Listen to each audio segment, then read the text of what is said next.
이 새벽에 기도의 자리에 나오신 여러분 축복합니다. 하나님의 은혜가 여러분 안에 또 여러분이 걸어가고 발란 모든 땅 안에도 또 만나는 이들에게도 그 하나님의 은혜가 흘러가는 귀한 통로가 되시기를 주의 이름으로 축복합니다. 우리가 고린도전서 말씀을 계속 묵상하고 있는데 여러분 오늘 말씀을 읽으면 어떤 마음이 드십니까? 처음에 오늘 이 말씀을 들으면 마음이 좀 혼란스러울지도 모르겠습니다. 왜냐하면 그 이전까지만 해도 또 우리 교회가 가정이 너무너무 소중하다 이렇게 늘 이야기를 하는데 오늘 말씀을 그냥 읽으면 도대체 결혼을 하라는 말인지 하지 말라는 뜻인지 어떻게 살라는 뜻인지 처음에 보면 좀 헷갈릴 수 있겠다 싶습니다.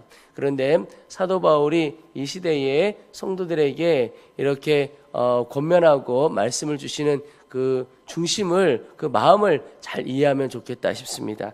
제가 오늘 말씀을 읽으면서 사도 바울이 왜 이렇게 좀 헷갈리는 말씀을 했을까? 먼저는 이 시대가 어떤 시대냐 하는 겁니다. 26절에 보면 내 생각에는 이것이 좋으니 곧 임박한 환난으로 말미암아 사람이 그냥 지내는 것이 좋으니라. 사도 바울의 삶의 기준이 무엇이냐면 지금 마지막 때라는 겁니다. 주님 다시 곧 오실 것 같고 이 시대가 정말 너무너무 악하고 마지막 때다, 고난의 때다, 임박한 환난이 있는 때다라고 생각을 한 겁니다.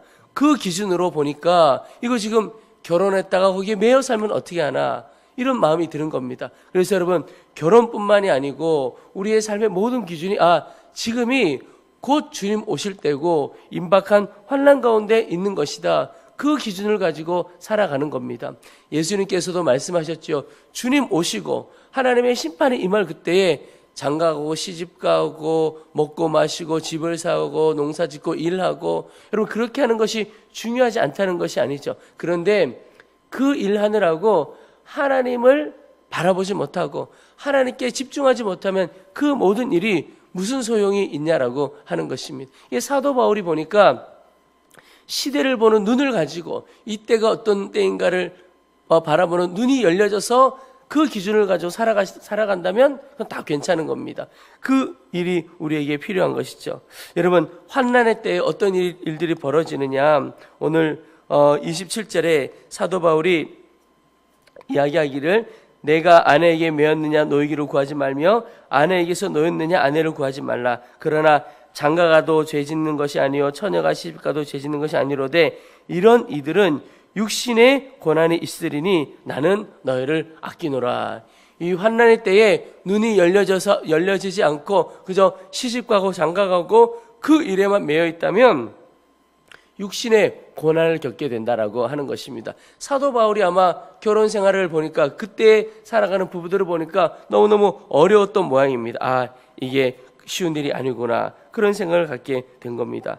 또 하나 사도 바울이 이 사랑하는 성도들 안에 염려가 없기를 구했습니다. 오늘 32절에 너희가 염려 없기를 원하노라. 장가가지 않는 자는 주의 일을 염려하여 어찌하여 주를 기쁘시게 할까 하되 장가간 자는 세상 일을 염려하여 어찌하여 아내를 기쁘게 할까 하여. 똑같이 34절에도 마음이 갈라지며 시집가지 않는 자와 처녀는 주의 일을 염려하여 몸과 영을 다 거룩하게 하려 하되 시집간 자는 세상 일을 염려하여 어찌하여 남편을 기쁘게 할까.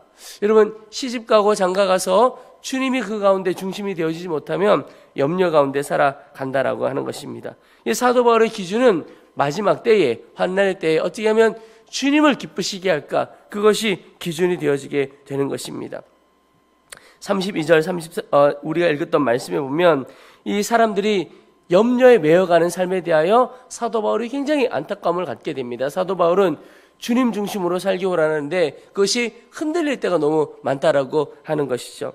제가 교회 사역을 하면서 많은 분들을 보지만 특별히 청년들에 대한 마음을 갖게 될 때가 있는데 청년들을 보니까 좀 특별한 것 같습니다. 왜냐하면 굉장히 순수하기도 하고 그 말씀 앞에 온전히 서려고 하는 마음이 귀한데 특별히 하나님께서 그들의 인생을 주의 복음 전하는 일에 쓰시려고 할 때 굉장히 순종으로 반응을 잘합니다. 그 말은 어떤 일에 대하여 또는 선교사로 나가는 일에 대하여 쉽게 헌신하기가 어려운데 이 청년들은 굉장히 손을 잘 들고 나갑니다. 그냥 지금 하고 있던 일 금방 딱 내어놓고 나아갑니다. 근데 보니까요, 책임져야 할 가족이 별로 없는 거예요.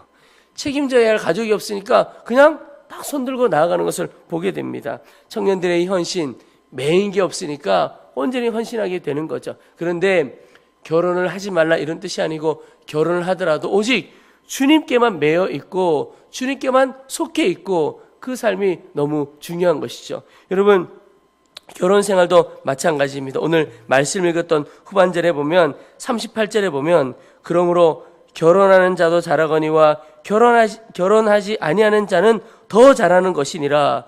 헷갈려 갑니다. 결혼을 하라는 것이 말라는 것이. 그런데 39절에 보면, 아내는 그 남편이 살아있는 동안에 매여 있다가 남편이 죽으면 자유로워 자기 뜻대로 시집갈 것이나 주 안에서만 할 것이라. 주 안에서 하라, 이렇게 표현하고 있습니다.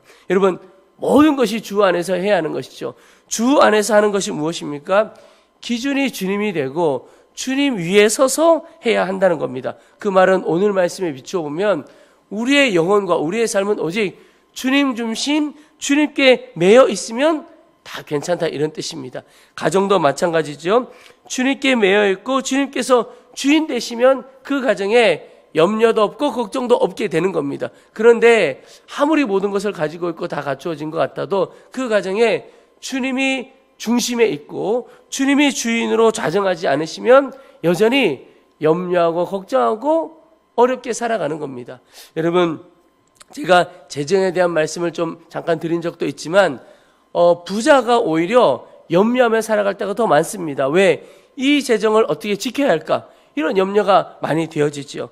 그것은 주인 되지 않고 부자 될 때 어려움을 겪는 것과 같습니다. 가정도 마찬가지로 다 갖추어져 있는 것 같아도 그 가정이 주님이 중심이 되고 주인 되어지지 않으면 오히려 그들의 소유 때문에 다투고 그들의 가진 것 때문에 죄짓고 살아가기가 너무나 죄짓고 살아갈 가능성이 너무나 큽니다.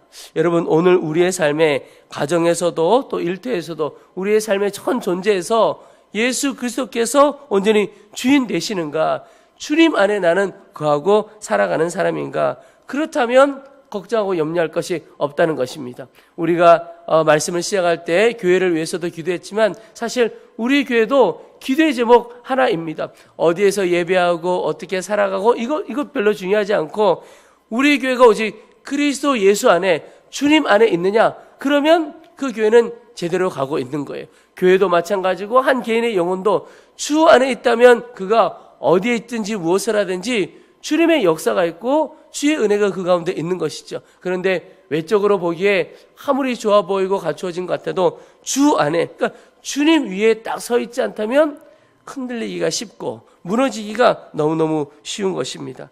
여러분, 오늘 하루도 오직 주 안에 굳게 서 있기를 축복합니다. 오늘 35절 말씀에 내가 이렇게 말하면 너희의 유익을 위함이요 너희에게 올무를 놓으려 함이 아니니 오직 너희로 하여금 이치에 합당하게 하여 흐트러짐 없이 주를 섬기게 하려 함이라.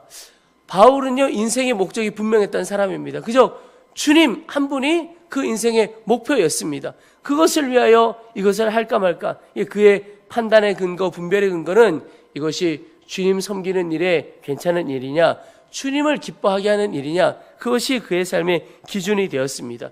결혼조차도 그 기준으로 하게 되는 것이죠. 여러분, 결혼과 우리의 모든 삶, 오늘 하루 내가 살아가고 말하고 행동하고 하는 모든 것이 이것이 과연 주님을 올바로 섬기는 것이며 주님께서 기뻐하실 일인가, 그 기준 하나로 오늘 판단하고 분별해 보시기를 축복합니다. 보통은 살아가는 과정 중에 대부분은 나의 유익과 만족, 내 감정대로 판단하고 행동할 때가 너무나 많지요. 말 한마디도 그렇습니다. 여러분, 오늘 이 새벽에 귀한 자리에 오셨는데 하나님 앞에 기도하고 결단해 보시기를, 하나님, 오늘 하루부터라도, 오늘 한순간부터라도 저의 모든 판단의 기준, 행동과 말하는 것, 생각조차도 그 기준이 주님 안에 있는 것이고 주님을 기쁘시게 하는 것이 되기를 원합니다. 그렇게 기도하고 하나님께 주시는 마음을 갖고 말하고 행동하며 살아가 보시기 바랍니다. 그렇게 될 때 저는 하나님께서 반드시 우리가 그 마음으로 살아가는 그 현장에 하나님의 부흥을 주시라고 믿습니다. 그런 가정, 그런 일터, 그런 개인의 삶에 또 우리 교회 안에 하나님의 큰 은혜의 역사가 또 놀라운 간증의 역사들이 충만하게 일어나기를 주의 이름으로 소망합니다. 우리 이제 말씀을 붙들고 기도하겠습니다. 오늘 하나님께서 사도 바울을 통해서 우리에게 주시는 말씀이 너무나 분명합니다. 하나님, 이 시대가 마지막 때인 것을 기억하고 살아가도록 도와주옵소서. 하나님, 무슨 일을 하든지 어디에 있든지 오직 주 안에서 살아가는 자가 되어지게 도와주시고 주님을 기뻐하는 것이 내 삶의 기준이 되고 분별의 기준이 되어지도록 도와주옵소서. 오늘 하루도 오직 주님 안에서 승리하며 살아가는 삶을 살도록 도와주옵소서. 우리 주의 이름을 한번 부르고 말씀을 붙들고 함께 기도하도록 하겠습니다.